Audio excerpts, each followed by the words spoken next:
So this panel is going to be on marketing and publications.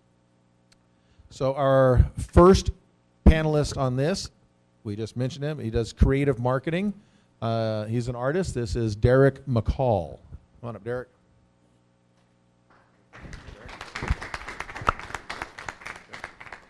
Go ahead and grab a seat. You can take those. Oh, you got one? Okay, we'll give you two. And you can. Yeah, that would give you a balanced conversation if you had a microphone in each hand. All right. Next up, international marketing. We originally were going to have Magid, but instead we have his partner. Is that right? From Dubai. Okay, Momo. And Momo and I met probably a little over a year and a half ago at a movie premiere down in Rancho Santa Fe, and had a really great time getting to know each other there. We have on press and publications. You've probably seen this man around town all over the place. Anybody familiar with the press, the Valley News? You read the Valley News? Okay, they put out not just that, but they put out lifestyle magazines and other publications. This man's around town at every event there is, writes things up. This is Paul Bandong.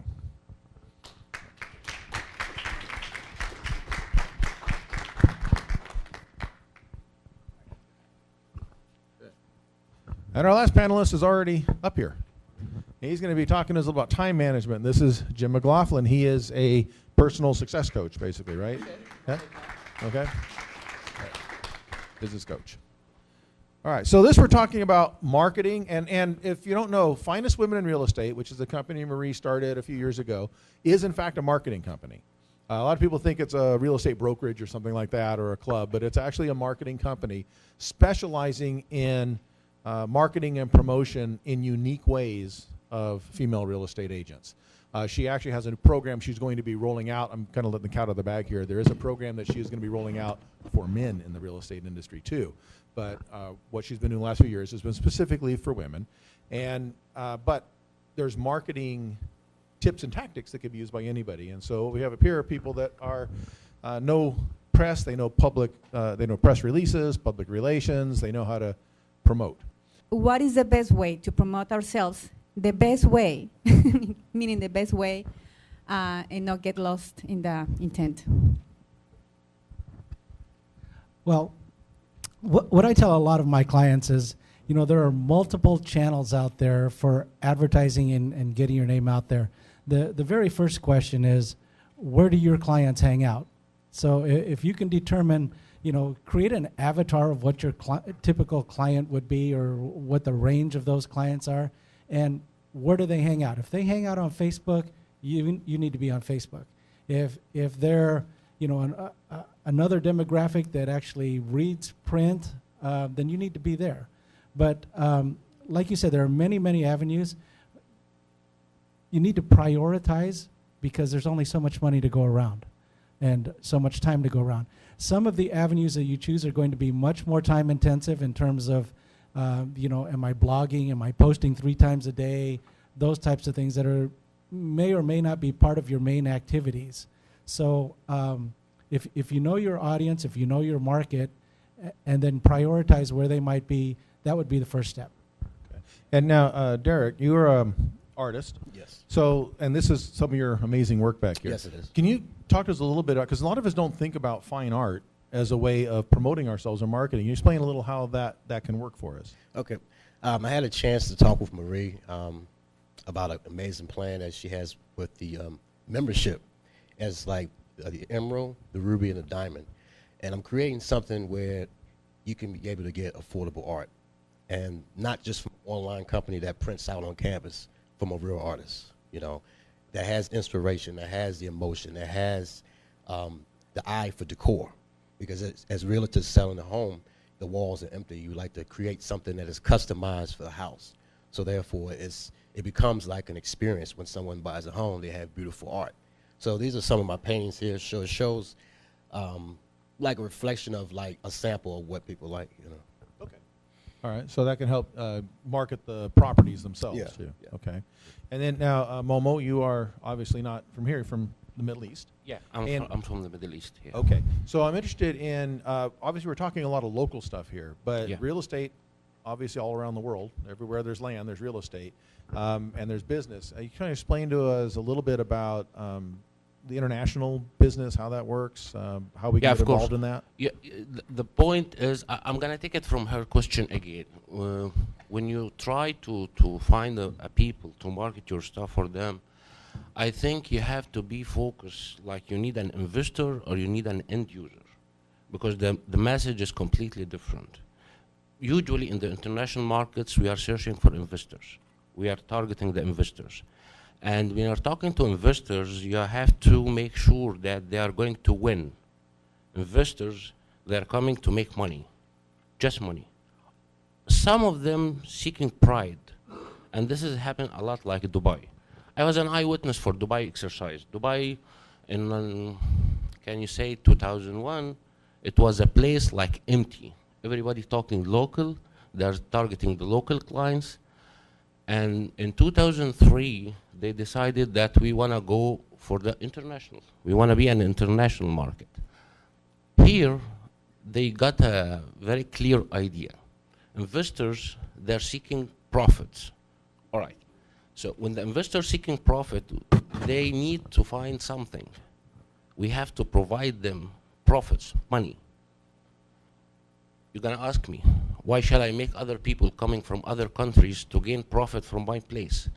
This is going to make your market equity higher and much higher. You're going to collect more taxes.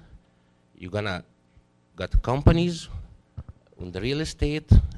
Everybody work in the real estate, they know that there is a 90 branch working after the real estate market. Contractor, plumbers, carpenters, marketing agents, TV shows, event company, all of these are related to the real estate. When I'm talking to the international guys, they don't care much about, I'm gonna be a famous, I'm not gonna be a famous. It's not their problem. Their problem is how to make money. I think the major point here that how to make the government or the city part of the deals. I know that there are many problems usually face the people, especially in the United States and Europe, because we did that exercise in Paris, we did it in London, and their problem was that we are going after our money and we are not able to collect it. But when you're using an like a formal channel, a government channel, here you are making sure that these guys or the investors who's coming to this country to invest, they know that you are packed up. Somebody is behind you. Other thing, what I want to say that you have to make a right choice for the people you are doing deal with them. Investors, they're not end user. They're not going to buy a home. No, they might buy a property, a land, a complex, a condo, and they want to sell it and resell it and resell it. Here, they're looking for the exit strategy. We have to provide them a proper exit strategy. And I think this is our rule, like marketeers and real estate guys, real estate agents, real estate companies. Like, you sell like a buyer.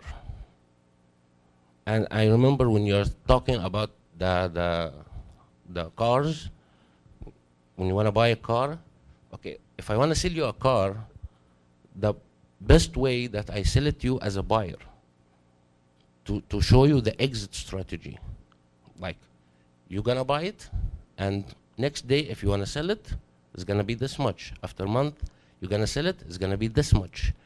The closing cost, which is a big problem in every place, we have to find a solution for the international market, not to waive it, but to find for them a way to reduce their cost, to make them feel like they're special.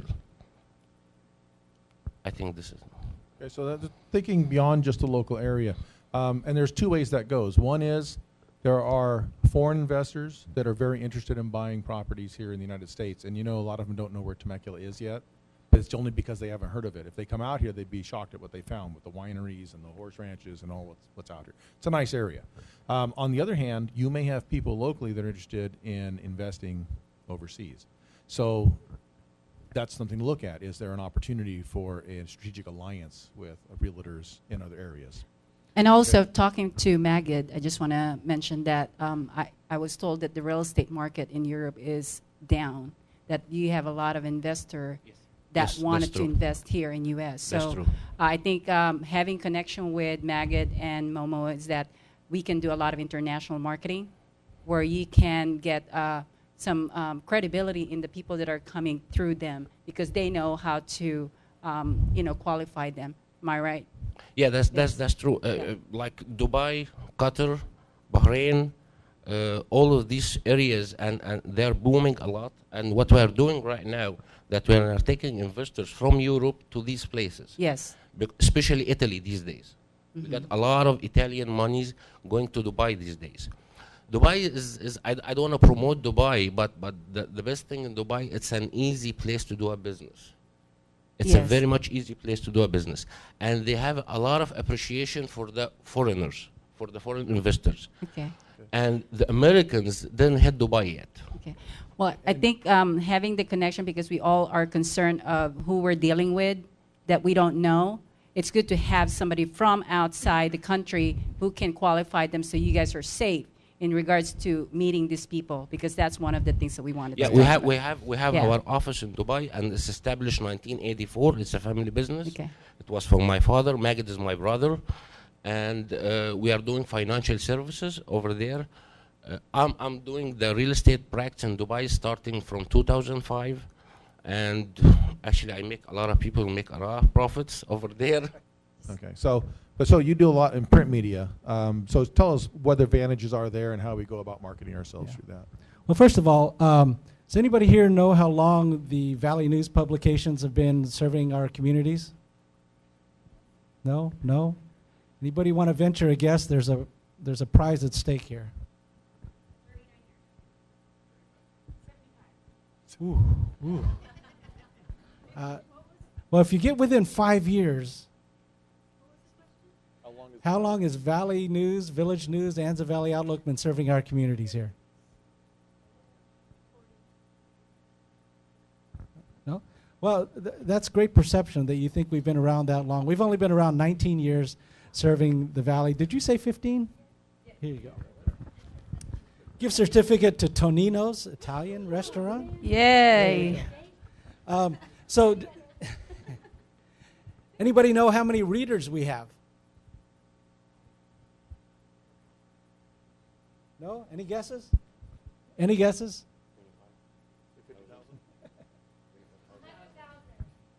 Ooh, that's a little bit high. 11,000. Was anybody close to 200,000 monthly readers? Who was that? Anybody? All right. 100,000. Doghouse Menifee. All right. So just so you know, we have 3 newspapers. We have in the works the potential for a Hispanic newspaper. For those of you who are bilingual, Nuestra Vida Hoy is the beta site for our Spanish website. We have the Village News, basically covers North San Diego County, Fallbrook, North San Diego County. The Valley News is Temecula, Murrieta, Menifee, Lake Elsinore, Wildomar, and we've expanded into Hemet and San Jacinto, and we've been requested to come up to Paris and Moreno Valley. So our geographic footprint is growing.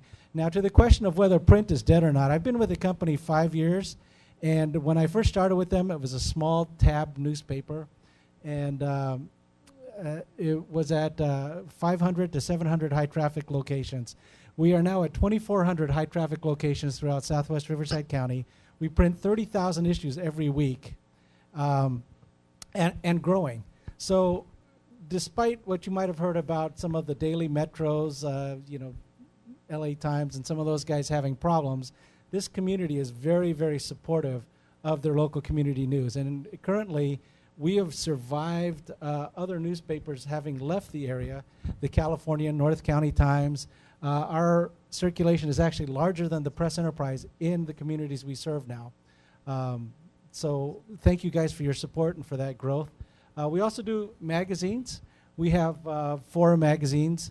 Lifestyle Magazine is a quarterly. We direct mail this to high-end households, 15 to 18,000 of those every quarter. So let me talk to you about, and then we also have digital agency services where we'll do website design, SEO, SEM, social media marketing, social media management, inbound lead generation, et cetera, et cetera. So there's a lot of things that we can do there. As a matter of fact, we're partnered up to help Reality Rally get the word out about their event as well.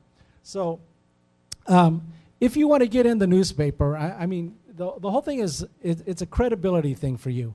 You have the opportunity to kind of be a celebrity in your local hometown, because that's what we focus on is local community news. You know, with readership of 200,000, you can have good visibility there. Magazines also provide good credibility, feature articles, etc. So how do you get in the paper? How do you do it for free? How do you do it cost effectively? If you put together, yes. We have 1 minute. Okay, if you put together a press release, know that we get press releases from every nonprofit. There's like 850 registered nonprofits in the area, clubs, businesses, recreation places, schools, et cetera, et cetera. If it's a promotion, our policy is that that should be an advertisement. If it's news, then you have a chance of that becoming an article. So when you do your press releases, look at it from the community standpoint. Does it educate, benefit the community? How does it help them? How does this qualify as being news? Okay. Thank you. All right. Next, Jim, go ahead. Hello, everybody. I apologize that I didn't fully introduce myself earlier when I was called up to co-MC with Steve, and what he coined personal success coach. Okay, I want to elaborate on that a little bit. What I am is a transformational business consultant. That's a mouthful, but think business coach. And the way that I do that is I work with people in a coaching model to help them identify what their goals are, what their vision is, and help them go towards that. One of my favorite taglines is, I help people get off the treadmill and go somewhere. So a treadmill is represented by your question about marketing. I've dealt with that, where some new marketing strategy comes down the road, and it's like, oh, maybe that's the answer. We're all looking for the answer, right? The thing that'll really make the difference in our business. So my answer to you and to all of you, the answer is the marketing strategy that you love, the marketing strategy that you're actually going to do. A lot of these marketing techniques or companies or people, they invented a process that works for them. And then, wow, it worked for me and it worked for a couple other people. Maybe I can turn it into a business. And guess what? They're really good at marketing themselves, their own businesses. So you really got to find what works for you personally. What's unique about you? What are you going to gravitate towards? Me, I like sitting on tall chairs in front of strangers and talking about my business. No, it's true. In my business, people don't necessarily know what they're looking for to know that they need a coach, right? They need something. They need a push. They need an answer is typically what people are looking for. Some way to make some ground, to get ahead, to get some traction. As I say, get off the treadmill and go somewhere. Have something really happening in your business that you love. So look for this marketing strategy. Don't look at it as, well, maybe that's the answer. Are you going to do it? The one that you're going to do over time, for a long period of time, is what's going to pay off. And stick with one, right? Marie was talking about like the leadership membership as far as the emerald, the ruby, and the diamond. If someone comes in as a beginner, to raise the bar, they can get like maybe in the beginning like a lithograph print, because these are all originals. Yeah. So the way the art world is, as far as the market, you can reproduce it to a degree where it's like a G-clay. Mm-hmm. And the G-clay is it's like a watercolor reprint from the original. But it doesn't take away from the quality and the pigments and the color. And also it gives the artist, myself, to enhance it. So it feels like a textured print, but it's a limited edition. So with that, with the ruby, what I was saying, as far as the second program you can get into, you can get the print, and then the diamond, as you raise the bar to the diamond, I'll provide a program where you get original painting. Yes. So that is something that everyone wants to have original. Like, you know, nowadays everything is copied, everything is digital command and stuff. You can copy from a phone. A lot of my works I've done over like thousands of works, and a lot of them I don't have just prints unless it's like an open edition, which is not a signed print. It's just a poster. But mostly I have them on limited editions, Yeah. and it's a small number. Let's give them a round of applause. You can definitely talk to them after during our break session.